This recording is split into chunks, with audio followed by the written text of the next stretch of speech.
Black Ops 6, we really wanted to give ourselves the time to craft something truly great. This means we're delivering a new level of polish and innovation across all parts of the game. And with the sudden return of notorious operative Russell Adler, who'd gone missing for months, a former ally may have become a new enemy. Round-based Zombies is absolutely back and better than ever. You know what? New Zombies is pretty good though. I'm digging it. Wait, is that a positive Zombies comment? Let's go! Yes. We truly believe that once you experience Omni movement, there's no going back. Oh my god. Please! Traditional prestige is back. So we're back to our classic 3-lane maps.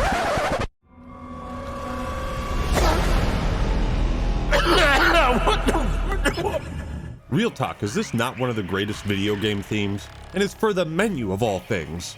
You could run this track in the background and it'd make anything epic.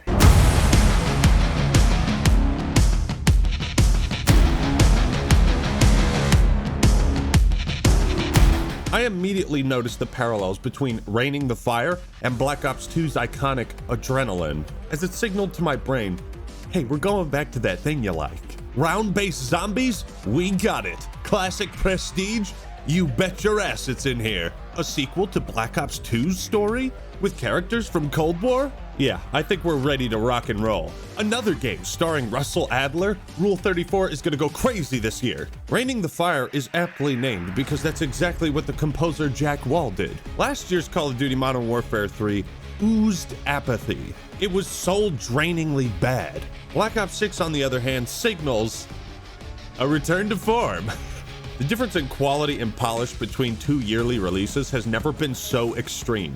There's further evidence of why the annual release for COD needs to die, but it never will. We just need money. But what is different this year is Raven Software led the production on the campaign while Treyarch was tasked with zombies and multiplayer. And they all had an extra year of development, 4 years. But some important questions remain. Did their efforts pay off? Do you really get to move like an action hero? Is Black Ops 6 just another false flag operation? And does its campaign live up to the Black Ops legacy?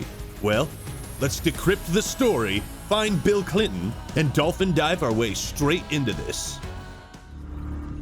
Hey, still with me? Hudson may have smashed this monitor, Damn it! but he didn't realize I already upgraded to LG's Ultra Gear 27-inch OLED gaming monitor. With this gaming monitor, you too can become a superior gamer. The Ultra Gear will brainwash you with its mind-bending specs. 240 Hz refresh rate, it's the perfect size, suited for medium and large desks. True black HDR with a 0.03 millisecond response time. That's right, fellas, you play Black Ops 6 on this bad boy, you'll never be able to blame the lag again. Case, it's got all the ports you could ever need. It works just as well with your PC as it does your gaming consoles. Case, we've got a job to do. I can't stop gaming now, and with the anti-glare coating, I won't have to.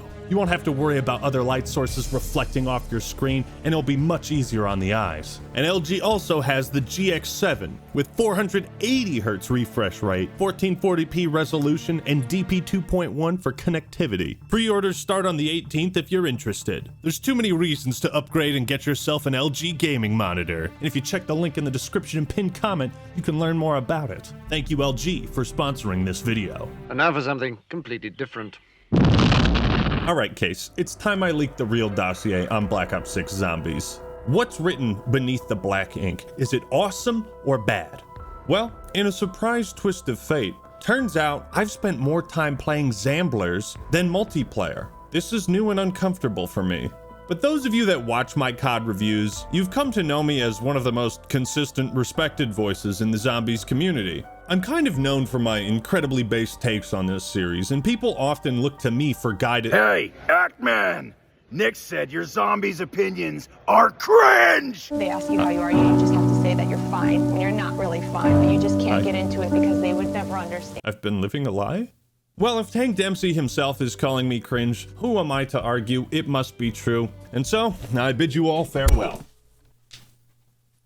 Oh, and Zombies is pretty damn good this year.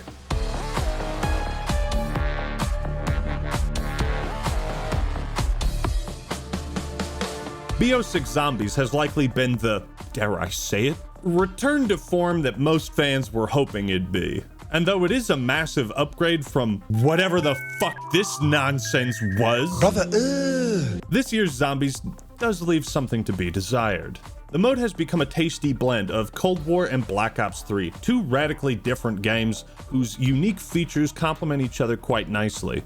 Of course, there's the typical kill zombies, earn points, but don't spend them on doors because that's your teammate's problem, not yours, style. Which I think is honestly funnier, because you can make fun of the people who don't buy doors.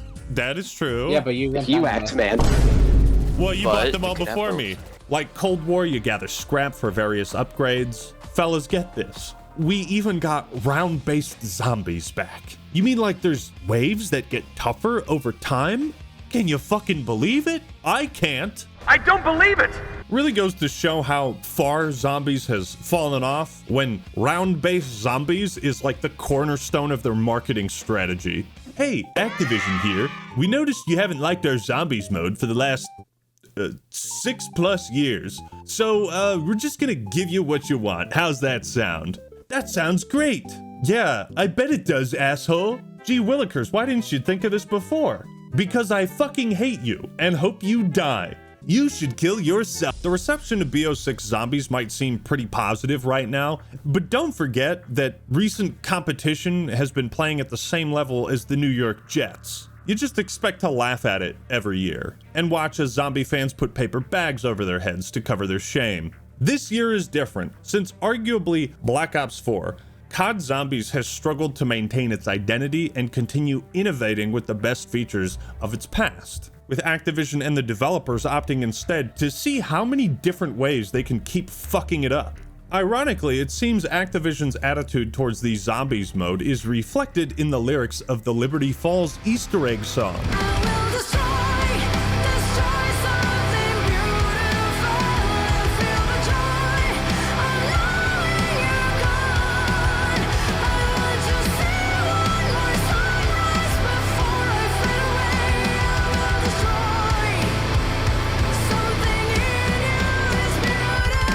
Fun fact, did you know Call of Duty Black Ops 6 was not nominated for Best Score in Music at the 2024 Game Awards? That's not a fun fact. More like a regrettable tragedy. Alright, I gotta stop simping for the soundtrack, but can you blame me? If you enjoyed Cold War or BO3, then Black Ops 6 is gonna be right up your alley. And if for some godforsaken reason you preferred COD Vanguard Zombies or Warzone Zombies, then there's the door. Get out. BO6 Zombies easily passes the vibe check with flying colors. Approved! At least when it comes to the soundtrack. Now, I've never been huge into the zombie storyline. All I really care about is that the cast of characters is fun, entertaining. If they are a racial stereotype, that's bonus points for that too. My weapon is low on honor. I will soon need ammunition. And that they provide witty banter between the merciless onslaught my triple-packed ray gun brings to these godless heathens. Black Ops 4 had the original cast, but they also introduced 4 new characters, and this group was pleasantly entertaining and charming. And it goes to show that when you create a mode with specific characters in mind, even for people who don't understand what's happening in the story, they can be entertained and they can feel a connection with these characters. So naturally, like COD Vanguard, it...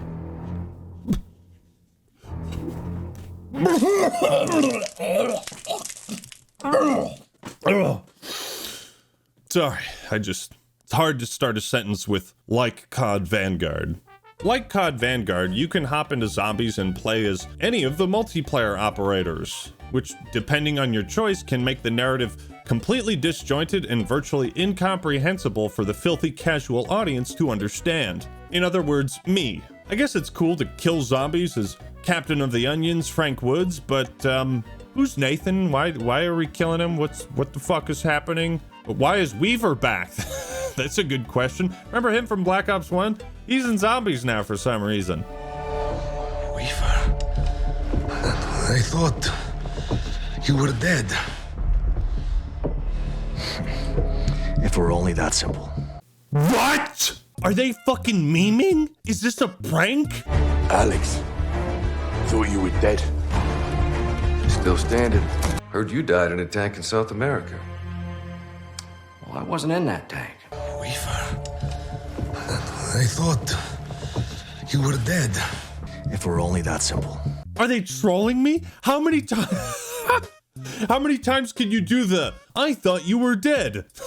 Nah. How many times can you do that? This is at least 3. This is the 3rd time. At least Weaver wasn't like killed off, but it's still like I thought you died. JK LOL raffle now. If it were only that simple. Simple like the fucking writers. But why do they keep pulling this shit? Is it just to troll me? Look, there's probably a good explanation to all my questions. It's really not that big of a deal. It's just pretty funny. The story is there for people who care for it. I'm just here to kick ass and chew gobblegums. And I'm all out of gobbles. Because it's after Thanksgiving. That's right, folks. Your favorite monetized pay-to-win mechanic in a PvE mode has returned. Though I did not expect the twist that gobblegums would come back without the gambling and that they'd be less interesting because of it. You can put the gun down. I'm not advocating for the return of loot boxes. You can put the gun down. I say gobblegums are less interesting because I don't know how you get them. It just seems to happen at complete random with some like fake slot machine that appears at the top of the screen. What the fuck that's about? Activision sitting over there seething like, if only we could put more gambling into Call of Duty, but that blasted government said no. Gobblegums at their best are fun, quirky, luck-based, consumable power-ups with a variety of unique effects that can dramatically change your run.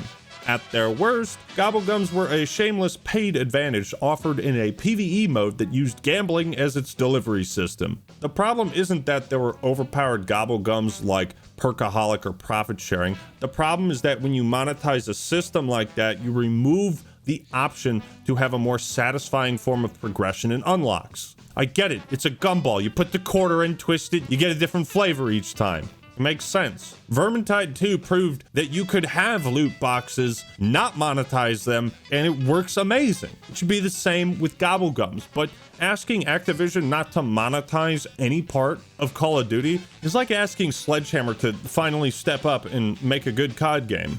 It's just not in the cards. It's not gonna happen. You understand what I'm saying? The issue with gobblegums in Black Ops 3 is that it partially relied on real-world money, whereas if it's just an in-game currency that is earned through playing, can't be bought, then the loot box delivery system is great. You could pay the bare minimum of gobblegum juice or whatever it was, or spend more of it for a better chance at better gobblegums. It's nice that they're back, but they're also an objective downgrade from Black Ops 3. Why are there no basic or free limitless gobblegums you can bring into a match? Because fuck the poor, that's why. Having some gobblegums you could always use was essential for Black Ops 3 so that everyone could at least engage with this new mechanic. You know how in RPGs, you sometimes get those super rare consumable items, but then you end up beating the game without ever using them because they're so rare? That's kind of how I feel with gobblegums now. Also, I think besides Shields Up, there are no new gobblegums at all. I recognize all of these from BO3, so yeah, pretty big disappointment they brought this fan favorite gimmick back and didn't manage to create any new meaningful experiences with it. Besides that, BO6 has everything you'd expect. Gunsmith in all its glory, customizable perks, ammo mods, crafting benches that let you make lethals, tacticals, equipment, even kill streaks. You've got weapon tiers in addition to 3 levels of pack-a-punch, the good stuff. One of the biggest improvements comes with the new dedicated melee weapon slot, which is much more interesting here than it is in multiplayer.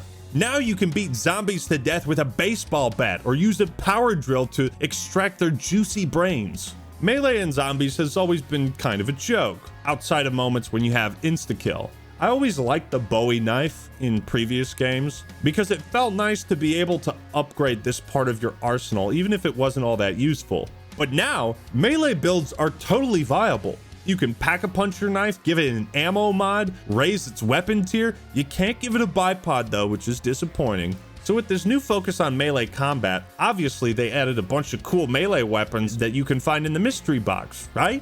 No! Is this going to be a pattern for BO6? Let's add this really cool idea into the game and then make sure we do absolutely nothing with it. Why? How come there isn't a melee wonder weapon? Has it ever been done before? You know, I really have to stop asking perfectly logical questions, otherwise I'll be driven mad. Now, the other major addition is augments. These are awesome to play around with, but ridiculously boring and stupid to unlock. Basically, each ammo mod, field upgrade, and perk has additional perks that will further enhance that ability.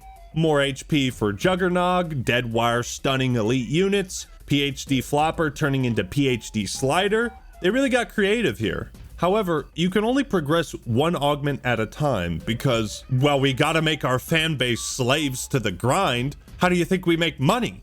The only way to progress these augments is to just play zombies. I don't know how it tracks XP or if it even does, or if doing anything specific speeds up the process, but it's completely arbitrary. It's weird because they have a mastery system where you gain medals for getting kills with different weapons, lethals, tacticals, equipment. Why couldn't the augments be based on that and let players progress multiple augments simultaneously? Because that's just too good of an idea. One of the reasons Call of Duty is so successful is because it's perfected the art of triggering your dopamine receptors. They've made leveling up and unlocking new gadgets satisfying in a way that no other game has. So it makes no sense why when you unlock new augments, nothing pops up on screen, no sound effects. You have to look at the menu afterwards to see how far you progressed it. You can't check that during a match. Whatever. It's stupid. Also, side note, thank you for letting us use XP tokens mid-match. Great quality of life feature. So unlocking the augments is tedious, but I'll take it because you know what? I love having the freedom to optimize and create my own unique playstyle in zombies. It's one of the reasons why I really enjoyed Black Ops 4, even though I'm a heretic for enjoying it. Say what you will about BO4 Zombies, they had the right idea when it came to selecting different talents or boosts for perks. That was a novel concept that needed more refinement, and here it is. I think Zombies' biggest hurdle to overcome is repetition. And so having a system where players feel like they're getting progressively stronger for each subsequent playthrough helps immensely for replayability. Mechanically, there's not too much new here. Melee Macchiato is the only new perk, and I'm not sure it actually does anything. But the vending machine starts throwing punches when I buy it, and that's the only reason I do. I'm satisfied. So you have the freedom to pick and choose augments you want to unlock that are going to be most useful for your specific playstyle. This is fantastic. Unfortunately, Treyarch has committed crimes against Skyrim and her people, and has nothing to say in their defense. What am I talking about? They got rid of the best perk in COD Zombies. Mule Kick. Yeah. Throw your tomatoes. Throw your tomatoes. I'm a dumbass and I'm proud of it. I don't care what anyone says, Mule Kick is the GOAT perk. It is the ultimate freedom to carry 3 weapons instead of being limited to 2. There is no reason not to have it. It is the ultimate risk-reward perk. Let me be a dumbass and carry 3 weapons and think I'm hot shit and later regret the decision to buy Mule Kick when I go down and lose the ray gun. Let me be that guy. Do you know how limiting it feels in this modern era of COD where the grind is everlasting and eternal, where every time you play you want to feel like you're working towards something? Do you know how limiting it is to only be allowed 2 firearms? Do I grind for attachments and camos, or do I use the super fucking awesome laser gun? I don't want to have to make that choice between sacrificing a ray gun or a wonder weapon because I want to feel like I'm progressing outside of that. Or hey, crazy idea, what if you added attachments to the ray gun? Why haven't they done that? That's actually crazy. But heck man, Mule Kick is the worst perk because if you go down, you lose that gun. Yeah, if you're a chump, I'm not going down, I got 3 guns. Also, that was a problem they fixed in Black Ops 4, remember? And with the new augment system, maybe the last augment is you get down, don't lose the gun. Look, I know I sound like an idiot advocating for the return of Mule Kick, but Black Ops 6 is really going for this player freedom, player choice kind of gameplay. And Mule Kick is part of my player choice. It also encourages more use of the mystery box. It's a win-win, add it back. Kill streaks were a fantastic addition to zombies, and they thrive in BO6 like they did in Cold War, especially for boss fights where you got to coordinate with your team to make the most out of what you got, right? You don't want to use the mutant injector if your teammates are already using it. This is one of the cooler kill streaks because it lets you inject the most lethal compound of fentanyl and Walter White's meth to turn yourself into a mangler so you can take out your frustrations against them using their own medicine. I also like the armory and that you can find different rarities of keys to try your chance at some bonus rewards. There's tons of satisfying loot to find within the moment-to-moment gameplay, and through killing elite enemies, bosses, completing SAM trials, and you're encouraged to share those rewards with your teammates instead of hoarding them all to yourself. Find a chopper gunner in the armory, but you already have one? Tell your teammate about it. It's nice that they fleshed out the teamwork aspects a bit more.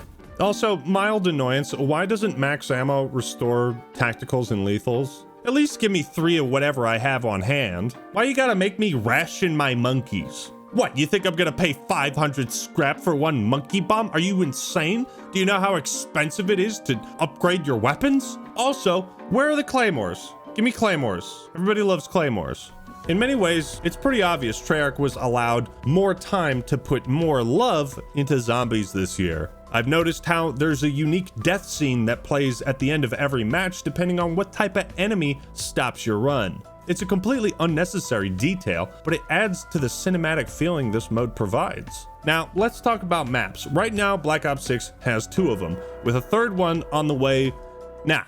Liberty Falls is the more casual, laid-back experience where you can turn your brain off and blast zombies without a care in the world. The Easter eggs are pretty easy to follow, and you can even go bowling. Dude, Nico, you are not gonna believe this. And Terminus is more Easter egg quest focused. The layout of this map is much more dynamic. You've got a crashed ship, underground science lab. There's multiple islands that you can travel to with boats. My God, it's like we're playing on an actual zombies map and not just some shit they cobbled together with recycled Warzone assets. It's like somebody actually made this, a real human being. Can you believe it? As expected, the Easter eggs are pretty convoluted, but having a pro to help me through it was a lot of fun. I actually did a video with Mr. Rafflewaffles and Hidden Xperia, where we had to do the Terminus Easter egg with Milo only offering us vague hints. There's a bulletin board here, but there's fuck all on it. What? No, this bulletin board. It's a chalkboard, you brainlet. Not fucking chalk. Did you guys like board games? No, I fucking hate them. We've broken him. We've broken him. You can check that out if you're curious. By the way, I finally earned my zombie street cred because I solved that fucking equation for the Terminus Easter egg. I did math. So nobody can ever say I have bad zombies opinions again. I proved my worth. And look, it's... Oh, I'm getting... Oh, my God. God. Boy. Oh, God. Oh, God. It's also nice that they added a directed mode where the game actually guides you through completing the Easter eggs, albeit with a limited difficulty. I also like that not all button prompts are visible. That makes figuring things out much more exciting when you hold X and you're like, oh shit, something actually happened. When things are more cryptic, it's less obvious to the average player, and therefore the people that do know about it feel more rewarded. I think the Beam Smasher is a fantastic wonder weapon, as is the return of the jet gun with infinite ammo. These things are a ton of fun to use. And just like how they melded elements of Cold War and Black Ops 3 together, Terminus and Liberty Falls work nicely together because they offer 2 different slices of zombies. So almost everything is in the right place for BO6. It's all working as intended, and yet it's missing something. The magic P word. No, not that. Personality. These maps play very well. The layouts are interesting and dynamic, but if you were to ask me to describe what the vibe is, it's hard to say. As much as I despise a map like Transit, yeah, Volcanic City with a robot who drives you in a bus through a fog filled with evil creatures, yeah, that's a vibe. It stands out. Who could forget playing as JFK fighting zombies in the Pentagon? I know Raven Software did the campaign, but like, does Treyarch know that Bill Clinton is in this game? Where the fuck is he? Why isn't he fighting zombies? I did not have sexual relations with that mangler. Let me ask you this. Can you tell at a glance where Terminus is supposed to be, like geographically? I can't. You look at Kino der Toten. Oh, it's a Nazi theater. I sure wonder what country this map is set in. Hitler was also a big fan of movies. That ties into history. You got Shadows of Evil, had that Lovecraftian gothic horror vibe. Even in Zombies maps considered to be some of the worst in the franchise, there was something unique about their style and presentation that differentiated them from all the others. It was just a matter if the community enjoyed the type of gameplay that different style brought with it. Why, yes, I love having my perks stolen by fucking dipshit monkeys. Thank you so much. Man, you look at 9 from Black Ops 4. It's one of my favorite Zombies maps. You get to fight tigers, gladiators, war elephants. The crowd cheered you on as you did. There'd be trials and tests and like a god king giving you rewards. This map had a vibe I totally fucked with. And that vibe was 300 with zombies. I think the best comparison to make to Terminus is Shinonuma. They both have the aesthetic of like a Pacific Island base, but Shinonuma's style is much more easily understandable. You play this map for 5 minutes and you subconsciously understand, oh, this is a Japanese camp in a Pacific theater. And its design and traps reflect that sort of guerrilla warfare tactics the Japanese employed during World War II. It has the jungle island aesthetic, but is still remarkably different from Shangri-La. Terminus is just like your average, everyday, run-of-the-mill military base on an island. There's tentacle traps for some reason. It's like they're going for a Shadows of Evil kind of vibe, but the setting doesn't fit with it. Patient 13 is an incredible boss fight. I mean, yeah, it looks like Cthulhu, of course. I love this boss. It just doesn't feel like it's part of the setting. Now again, I love how Terminus plays. It's got great moments with the boats and the tentacles that spew out green fart clouds so that you can't camp on the boat. And if you're doing the Easter egg quest, there are some iconic moments. When the Nathan boss fight starts and that techno music kicks in, and it's all like, yeah, it's a fucking party now, boys. But you see what I'm saying? If you were to take that music out, you take out the style. I feel like Zombies maps have always been designed with this idea of selling you a fantasy. What would it be like to kill zombies in a Nazi theater? What would it be like to kill zombies on the fucking moon? And so a lot of the creative design choices would come from those fantasies they wanted players to experience. Terminus isn't all bad. There is a boat racing minigame, and it would have been tragic if they had boats and missed that opportunity. Shout out Bloodwake. Oh yeah, in Liberty Falls, it's like a regular town. There's a bowling alley, a church, and there's houses. There's houses. You like houses, guys, right? And a comic book store. But where's the pizzazz? On a positive note, it looks like Citadel de Morts, the newest Zombies map, will have a more defined personality. So maybe my criticisms will disappear with that, but we'll see. At the very least, I'm glad Treyarch finally removed that stupid jingle, that little tune that played whenever you hit the mystery box. Thank goodness they got rid of that. It added too much personality and charm to Zombies. Now allow me to pitch an idea that would earn Activision a shitload of money and make Zombies fans universally happy. Drum roll, please. Zombie Chronicles 2. Do you ever think about how we're still playing on the map Nuketown 5 games and 14 years later? Isn't that strange? I mean, why is it that they keep recycling the— oh, what's up, Call of the Dead? Yeah, I remember you. You showed up once, fucking kicked ass, and then left forever. I miss you, bud. Yeah, it's crazy. You were the only map that wasn't remade for Zombie Chronicles in BO3. Fellas, the time is right. We have all the right mechanics. Black Ops 6 is the perfect opportunity for Zombie Chronicles 2. This game has the right formula to work with older maps. All they have to do is update the visuals, rework the maps to fit with the new mechanics, and then bing, bang, boom, everyone's happy. Here's my money. Pleasure doing business with you. Typically, though, Activision doesn't like to put in effort to make money, so the chances are slim, but I need a hero.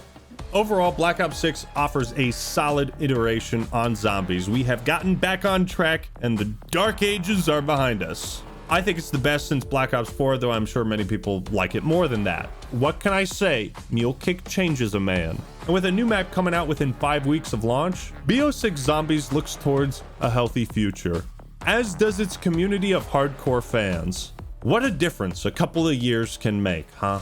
Just don't buy the game yet. Just don't buy the game yet. If you're buying it for zombies, just don't do it. I don't want you guys to be disappointed. A few years later.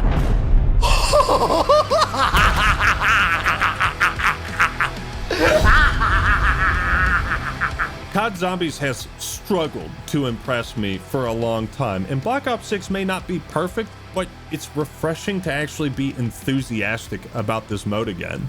Look, I know I might be a filthy zombies casual, but I know what I like, and I know what I'm willing to spend my time on, and this game is worth my time. So multiplayer really got to get its shit together. Though the current maps lack a lot of charm and personality that the older games had, it's not dreadfully boring either. It's not, where did you find these fighters, Marticus? We don't have that anymore, thank God. Now, what's the verdict on multiplayer? Well, ladies and gentlemen, Treyarch wasn't lying when they promised to include... So we're back to our classic 3-lane maps? Because that's pretty much all we have. And you know how I feel about that? Give me something for the pain and let me die. Multiplayer is decent, but quite disappointing. Especially coming off of last year and with an extra year of development, I expected the best from Black Ops 6. But you know what wasn't a letdown? The COD community. I put this on invite only, and 5 Nights with Diddy just joined. Oh, I'm playing with Jefferson Epstein. Another person in the lobby is just named Shrek 2 on Blu-ray. What, dude, the Call of Duty community is going off with these names. This is insane. You know, ever since they took away the custom emblem editor that we'll never get back, the fan base has found new ways to express themselves creatively. Spooge Gobbler messaged me saying, I love you, from Spooge Gobbler. From fucking Spooge Gobbler. Thank God. This game isn't even real. What up, it's your boy Spooge Gobbler. Unironically, one of my favorite returning features from Black Ops 3 is the Winner's Circle, where you can epically own and dab on the haters. The stupidest fucking emotes you can think of, we got them. Normally this type of thing would make me cringe. This year I'm embracing it. How can I be mad when they have the Olympic breakdancer emote? Like, anyways, Black Ops 6 on paper is the ideal COD multiplayer. It's almost everything the community has been asking for, as long as you haven't been asking them to address skill-based matchmaking. Black Ops 6 combines innovative new mechanics with the tried and true proven classics. And surprisingly, everything has worked great for me. Like, no game-breaking bugs or glitches, so why aren't I more enthusiastic about it? You know what it is? It's because I'm a goddamn parrot, Mason, and I say the same thing every year. Call of Duty doesn't have enough unique game modes. Make more of them. Make them fun. New. Fellas, I've been around the block a few times, so if you want to really get my attention, you gotta give me an X factor, an experience I can't get in an older Call of Duty, something to make it stand out. This year's multiplayer is so standard. They don't have ground war, and I'm not much of a Warzone guy, so it seems like I'm getting less content than I have before. Although, it could just be I'm a little bitch and I'm being needy. The reason I enjoyed Modern Warfare 2 so much is because of ground war. It was the perfect alternative when I ever got tired of the standard 6v6. Lord knows Battlefield hasn't been piquing my interest at all, and the last Battlefront game came out 7 years ago. So there is this vacuum of large-scale warfare games that I crave. 64 players, big-ass maps, vehicles, turrets, airplanes, all this shit. You know, even the war mode in COD World War II was a nice change of pace. The enemy is building a bridge. Stop the enemy from building that bridge. They're building a bridge! Yippee! Hardpoint, domination, team deathmatch. How exciting! I've been a good boy this year. I sure hope Santa lets me play Kill Confirmed. Look, I'm just at that point where the standardized Call of Duty status quo, like, I need more than that. Now, there are some new modes like HVT, which is basically VIP from Halo. There's also Prop Hunt, some gunfight, face-off. I think I've had the most fun with Ransack. Basically, there's a pot of gold that spawns in different locations around each map, and then you gotta fight a bunch of leprechauns, and, well, you gotta fight other players, bring the gold back to your spawn, but if you die, you drop the gold. So it's kind of like Headhunter in Halo Reach. But you can also infiltrate your opponent's base and steal their gold. You can steal the enemy's points. I want more modes like this where I can actually describe what's unique and creative about it. Instead, the new innovation is like this fucking bullshit map, Stakeout. What is this? You made a map smaller and stupider than Nuketown. How did you accomplish this? It's great for grinding, and I am kind of embracing my dumbass arc. But this map kind of signifies a deeper problem for me. A harsh reality we may have to contend with. Get your chain swords ready, because I'm about to spit some heresy. That maybe Nuketown was a net negative for the Call of Duty franchise. I'm just saying, okay? It's been 14 years, man, that we're still playing on that fucking map. Something about that quick combat has like tapped into the TikTok attention span deficit brain rot of our generation. And I think they just keep making maps smaller and smaller, simpler and simpler. It just seems like modern Call of Duty map design is based around one idea. Don't let players go more than 10 seconds without finding an enemy to shoot. I think maps are much more compelling when they're designed around specific modes or fulfilling some kind of fantasy. None of the maps in Black Ops 6 reflect the settings in the campaign, or at least they were so bland I didn't recognize them. I call this desert map Shitbox Creek. I just feel like I keep getting killed in the same fucking spot. Now let's talk about movement. This is always a controversial point of discussion for the COD fan base, and have not seen many arguments. Despite it being borderline impossible to balance movement properly for all play styles, the speed of this game feels kind of cranked like Vanguard. And while it's fluid and fast, I think this also exacerbates the issues with the maps. When you design COD around instant action and instant gratification, you lose a lot of those tactical elements and opportunities for players to use the unique tools to strategize. Black Ops 6 has a ton of cool tactical and lethal equipment, and I just kind of use the same shit I've always had, because these are the same maps we've had. The game doesn't really encourage unique playstyles, it's just same old, same old. Most matches I'm not even thinking strategically, I just run around like a chicken with its head cut off, and I enjoy that, but I also enjoy something a little more complex. But how does Omni movement pan out? This should answer your question. I'm gonna crank up my DPI all the way to the max. Watch this shit. Yeah, let's do this. this. All right, 3, 2. Oh my god. Wait, do that again, do that again. Omni movement is a fat W, a big W. This was the big statue on display, the game changer, the X factor. It was the thing I was looking forward to most. I'm surprised people aren't abusing this mechanic as much as I thought they would. Or maybe they haven't found ways to totally break the game yet. Or maybe Treyarch has done a great job of balancing it this year. They've really gone all in refining the gameplay. Now you can sprint and look in 2 different directions, so you can quickly reposition without having to take your eyes off of a target. Automatic leaning into cover is a feature that has never screwed me over. If you're sitting by cover, you might as well lean into it, right? So it's nice that it's not a button prompt, but you can still mount your weapon for enhanced accuracy. I do find the whole move like an action hero mantra kind of hilarious. It's not as prevalent in multiplayer, but you still can pull off some pretty crazy moves. Like this guy who killed me while sliding backwards. When you do hit the perfect dolphin dive and manage to score a kill off of it, you feel like a champion. You earned that spot in the winner's circle, bud. It's not often I've encountered people who fly out from cover, dive onto the ground, and kill me. So when that does happen, I say, you know what? Respect. Okay, this guy actually did the dolphin dive for the double kill.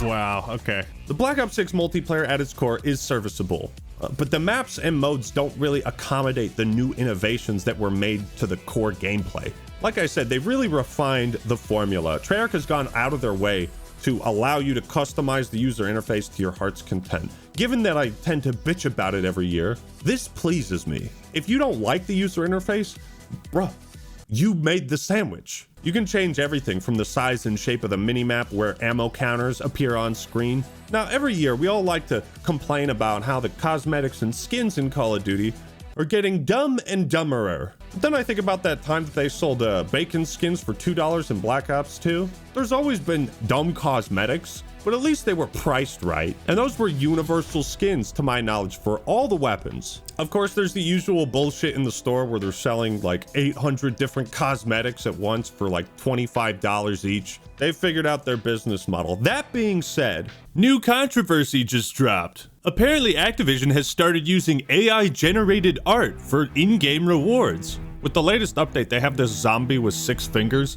And now it's got me wondering, okay, if this is AI generated, what else is in the game? Oh look, voice actors for zombies are being replaced because they don't have protections for AI generated content that uses their voice? Look at me, I'm Activision. Let's create something great and then fucking ruin it. Out of all the greedy shit Activision has pulled, AI generated rewards and cosmetics is pretty high up there. The customization ties in quite nicely with classic prestige. Yes, isn't it beautiful and great? You didn't ever need to change. So why did you? What's really cool this year is each prestige rank represents a different Treyarch Call of Duty game. First two prestiges are World at War themed, the next two Black Ops 1. This is a great way to pay homage to the classics, and it makes Black Ops 6 feel like a celebration of the series. It makes me happy that I can unlock a loading screen and see the streets I grew up on. This game also added something called Kill Orders, a short list of challenges that the entire player base can contribute to unlocking for everyone. If that sounds familiar, it's because they took notes from Helldivers 2. I hope Black Ops 6 isn't the last game to see the power of community-driven rewards and events. Treyarch has done one heck of a job fleshing out this game's quality of life features. But although they had 4 years to work on Black Ops 6, it seems like most of their efforts went into polish and refinement rather than creative innovation in this very, very long-running franchise. I get that it's difficult to come up with new, exciting experiences that are going to cater to the core fan base. Well, what can I say? I love Ground War. Omni Movement is a welcome addition to COD's formula and can make for some pretty memorable moments. But the map design and game modes, I've seen it, I've done it. I'm going to zombies. Black Ops 6 takes place in the early 90s, against the backdrop of the collapsing Soviet Union, the fall of the Berlin Wall, and the start of the Gulf War. This era was known by many historians as the Happy Years. So in true Black Ops form, this is the perfect setting for Call of Duty to inject some of its classic CIA shenanigans. What is it this time? Gas? Mind control? Drones? Trains? Missiles? This time, the CIA is being attacked from within, and your character, Case, might be some kind of sleeper agent. Yeah, sounds familiar. BO6 makes a concentrated effort to be a direct sequel to both Cold War and Black Ops 2. Since those are two of my favorite stories in the Call of Duty franchise, this is a match made in heaven for me. The perfect continuation of the Black Ops storyline. Or so it seemed. Was Black Ops 6 too good to be true? The answer is yes. The trailers and opening scenes show clips of George H.W. Bush, the exalted Rabbi Bill Clinton.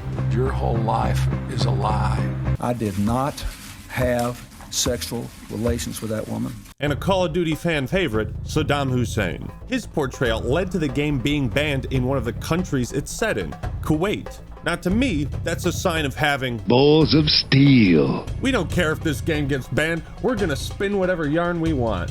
I respect that. However, none of these historical figures have much relevance to the plot. They're kind of used as props. They made such a big deal about building on history, and then they didn't. In true signature Black Ops fashion, our story builds on real history. What the fuck? What is this Call of Duty? They just got a fucking... They've just put zombies in the campaign. It's just so strange that they would do this, but you know what? I'm here for it. And it's all set against the backdrop of the early 90s. What? Like the rest of them. What the fuck? Yeah, it's cool there's a mission in Saddam's palace, but guess what? They didn't even include an Easter egg where you find his hiding place. Rookie mistake. To be fair, it is really cool going through his palace and finding his hoards of gold, because he actually did this. But Saddam's palace is the exception to the rule. In the third mission, Most Wanted, you actually go to a political event for Bill Clinton that takes place in Washington, D.C. And the game is like, so here's this made-up senator that doesn't exist. And I'm like, no, I'm actually more interested in that Bill Clinton guy. There's not even a cutscene of him speaking at the event. Like, why not tie him into the plot somehow? Is it because he's still alive? I think Black Ops 6 really dropped the ball on this angle of political intrigue, as the narrative takes a hard right later on into some batshit territory. I mean, it's why they call it Black Ops and not mindfuck zombies in a frozen forest ops. I said it before and I'll say it again. Whenever this series has that element of real history woven in with its fictional elements, that is when Call of Duty is at its peak. It's like I'm making kill my own president. Pride Get the fuck out of here! It's super frustrating, right? You go to DC and it's not even mentioned what building this political rally takes place in. When you create missions that are built around real people and real historical events, it's much easier to get those moments to stick with the player because they probably know who Fidel Castro and JFK are. What I love about the Black Ops stories is they're what ifs. This guy Perseus doesn't exist, but what if he did? What if somebody else had shot JFK? What if it was you?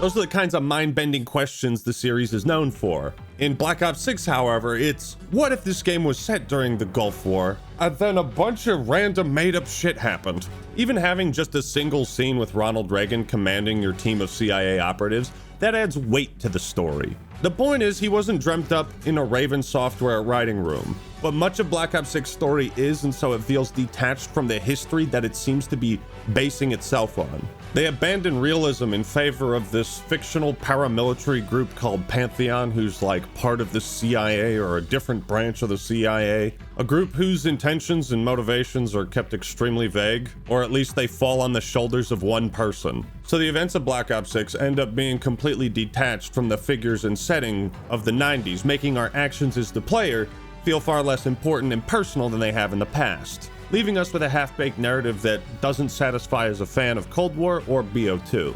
They do introduce some new faces who make up the main cast, including you, Case, the player. At the start, this guy Livingston is in charge of you and he's busting you and your team's balls. So he's like, tell me about that mission that went horribly wrong, and you say, sure thing. So there I was, in the Middle East. And all of a sudden... Oh, whoa, there he is! Whoa! What is he doing? So trusted you. I thought I could too. He's got the red name. He's a bad guy now. Hey, Jane, you want to tape his mouth shut for me? No, don't. You can't tape that glorious thing. The thing I love about Russell Adler is not just the amazing haircut, but how he oozes coolness and mistrust. However, after the first few missions, Adler's significance in the plot is like severely toned down. But since he killed our target, well, there's some questions that need answering. The CIA is compromised, but it's not me. I'm just the fall guy. I got a message for Woods. Oh, yeah? Tell him Bishop takes Rook. Rook, like the chess piece. So for now, it seems like Russell Adler has gone rampant, but instead of taking him down, boys, we're gonna rescue him. Because Adler is considered compromised, our gang gets suspended from service, meaning our operations are gonna be even more covert because we have to hide them from the CIA. So why was he trying to tell you something in Kuwait? Bishop takes Rook. Rook, like the chess piece. Shut the fuck up! Adler's code phrase sends us to the hub area of Black Ops 6. The Safe House, and I'm happy to see this feature return from Cold War. It's an area where you can walk around, talk to people, upgrade your equipment. Adler left some secrets behind in this safe house, so there's some fun puzzles to figure out and light exploration. This game isn't afraid to slow down the pace, to let the action simmer, and build up the drama. The safe house is gorgeous, and it really makes you feel like you're on a secret mission in a foreign country in the middle of bumfuck nowhere. But this is where we get into the good shit. Boys, check this out. You're gonna love this. Fuck her right in the pussy! It's here that we'll head to the Bill Clinton political event. The third mission, Most Wanted, is one of the most creative missions in any FPS single player. One that ditches action in favor of subterfuge, secrecy, you know, spy shit. You're given a secret camera to take pictures, catch guards in 4K. You socialize, gather information, and I love these types of missions where the level really opens up. You need to get the retinal scan of Senator McKenna in order to get through the security system that's underneath the building to find Adler. You can find where he's hiding in a few different ways, including using the spy camera to eavesdrop on the senator's aide, stealing shit from his car, and then beating his ass. The hell are you doing in my car? All the while hiding bodies of any guards you kill or knock out. It's really tense. What Black Ops 6 may lack in its storytelling, it more than makes up for in its gameplay opportunities. They got a dash of Splinter Cell, a cup of Rainbow Six, and no section or gimmick overstays its welcome. So if you don't think too much about the plot, yeah, it's easy to get caught up in the moment and just enjoy it for what it is. Fuck it! Woo! Bill Clinton. So in a nutshell, Pantheon is a group of bad guys that have infiltrated the CIA, and they want to do some terrorism. Though it's implied that Pantheon is trying to give Saddam Hussein some kind of experimental weapon. Alawi knew the Pantheon had a presence in Iraq. It's part of a technology exchange with Saddam Hussein. This is a nice detail, as IRL, Saddam was looking into chemical weapons. He might have done a little oopsie-whoopsie with that. I mean, he didn't have weapons of mass destruction, but the rumor was, we thought he did, or at least that was a nice excuse, wasn't it? Gasoline, we don't have a lot of it in this country, okay? It's got to come from somewhere. Instead, this mysterious weapon is called the Cradle. Now, it's at this point when we talk to Adler that he reveals something very confusing. Livingston mentioned earlier that Adler was responsible for Woods being crippled in Panama. Adler elaborates further on this, saying there's a rumor that he was the one who compromised that Panama mission in Black Ops 2, and was therefore the one who got Hudson and Mason killed. Adler claims he was framed. And there's that element of Russell Adler that is so intriguing, the mystery of whether or not he really can be trusted. But you don't have to trust me, Marshall. But it might be best if you do, for you and your team. What happened last time, boys? What happened last time? What happened to Bell? What happened? Did you know jet fuel isn't hot enough to burn steel beams? Regardless, this is a nice excuse to have a mission where we fight through Saddam Hussein's palace, and hopefully take a dump in there. But before we do that, we have to, you guessed it, take out some missiles. Track objectives. Fast travel? What the hell? What is this, fucking Fallout right now? What the? Is this another non-linear mission? You mean I can drive around, explore at my leisure, and like, what, there's side quests on the map? It's crazy the amount of effort they put into each mission and creating so many things that they don't use anywhere else in the game. Why is this level so open and free? Kind of reminds me of those, what were they called? We call them open combat missions. This is how you do an open combat mission, said Raven Software as they pulled out their 15-inch cock and waved it in front of Infinity Ward. Leave it to Raven Software to take a brilliant idea from last year's COD and actually create it with the brilliance part. Might have taken a year, guys, but the pizza's finally here. I mean, I'm fighting through an underground bunker in Saddam Hussein's palace right now. And oh my God, we can actually take a dump here. It's here that Marshall, Adler, and Case end up finding the Cradle, or at least a sample of it that looks like the mutant injector from Zombies. It's just one of the many similarities the campaign has with Zombies. It's at this point where Black Ops 6 goes from traditional military campaign into batshit crazy mode. You guys have your acid tablets ready? Good. It's time to take them. It is a nice role reversal that the bioweapon is American made, because we're always going into Russia in these games. But now, like most biological weapons, the Cradle was created in the state of Kentucky. Adler believed the Pantheon gained access to a military research facility called Advanced Technologies and Applications. Sounds impressive. It's located in eastern Kentucky. So Case and Marshall head in quietly. You end up getting separated from Marshall and enter Spook Town. Another one. I saw that one move. I fucking saw that one move. Yeah, I'm not crazy. I'm not crazy. I'm seeing them move. I'm not joking. They go full haunted house on you. Case's mask breaks and he starts breathing in the random toxic gas. Oh. Oh my God. The fuck is in that gas? I can actually use clips from last year's Call of Duty. The fuck is in that gas? What the fuck? The fuck is in that gas? So the writers used the whole hallucinogenic drug excuse so the developers can create the most insane combat scenarios. Statues that run towards you when you're not looking, straight out of BioShock. But like, why zombies? Oh my God, it's Russell Adler again! I shot his fucking arm off! There's even zombie types in the campaign that I don't think are in Black Ops 6 Zombies. We still got one more boss. I don't even feel like I'm playing a campaign right now. This mission is one of the strangest. For starters, it's got clear Doom inspirations with 4 colored key cards you have to find. And then out of nowhere, you get a fucking grappling hook. While fighting a Margwa with a grappling hook is pretty fucking fun and exciting, this doesn't really tell me anything about Case, my character. But this mission is jam-packed with surprises and moments reminiscent of other horror games and horror tropes. The ominous phone call that keeps ringing until you pick it up.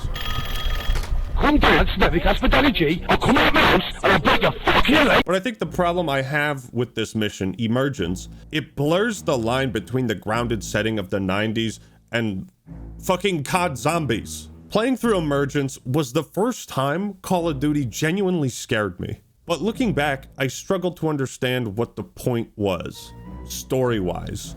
It bears a lot of resemblance to the Frozen Forest sections in Black Ops 3. Both are incredibly unique visually, but they make you forget you're playing Call of Duty. Black Ops 1 really executed on the whole "you've been brainwashed" concept way better, because it successfully tricked Mason, and therefore the player, into realizing that they were hallucinating, that the memories we were reliving had actually been tampered with. This is what made the twist at the end so fucking impactful. All along the way, they're dropping these audio cues and visual effects. 21,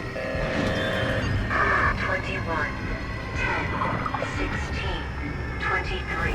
So it's revealed that one of your partners is the true mastermind behind Pantheon and all their recent attacks. And it's not Russell Adler, it's Jane Harrow.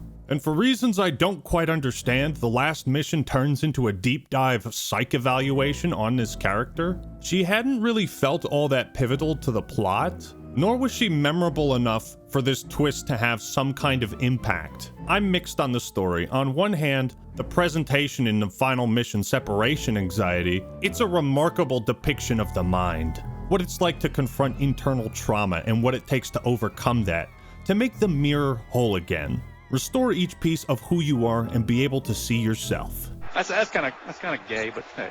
That's some deep psychological shit, and this stuff isn't often explored in gaming. So while I think the presentation is top tier, it's bizarre how the story takes such a hard turn into becoming a character study, when Jane wasn't being studied much in the first half. She does have some similarities to Menendez in her quest for vengeance, with motivations that are relatable and understandable, but that doesn't explain why the fuck she has an entire military backing her up. But it's like they introduced a new character and are trying to shove an entire season's worth of character development into the final episode. It's disappointing that Case isn't really important, I guess because we were exposed to the same virus as her.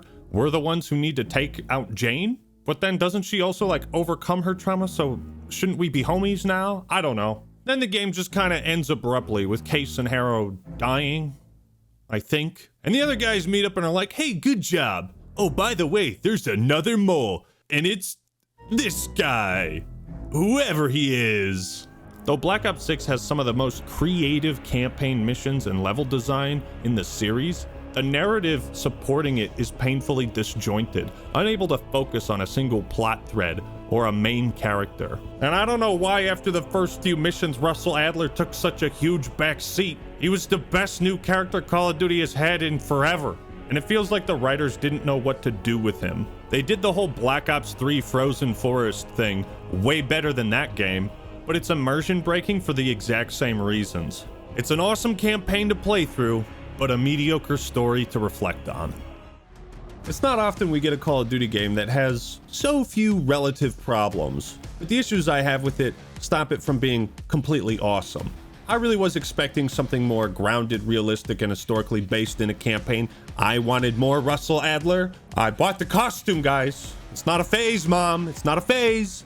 And while we did end up with one of the best single-player offerings in the Call of Duty franchise, its story was also pretty disappointing. I expected the best from Treyarch and Raven Software, especially after last year, but the multiplayer really fails to impress me or stand out from the crowd. Nothing I've seen from upcoming multiplayer content is getting me hyped to sink more hours into it, so for me, this has been a surprise year. I'll be sticking with zombies. The Black Ops 6 campaign intrigued me, but I never felt a payoff for its more subversive elements. It left me wanting more, and perhaps that's the point.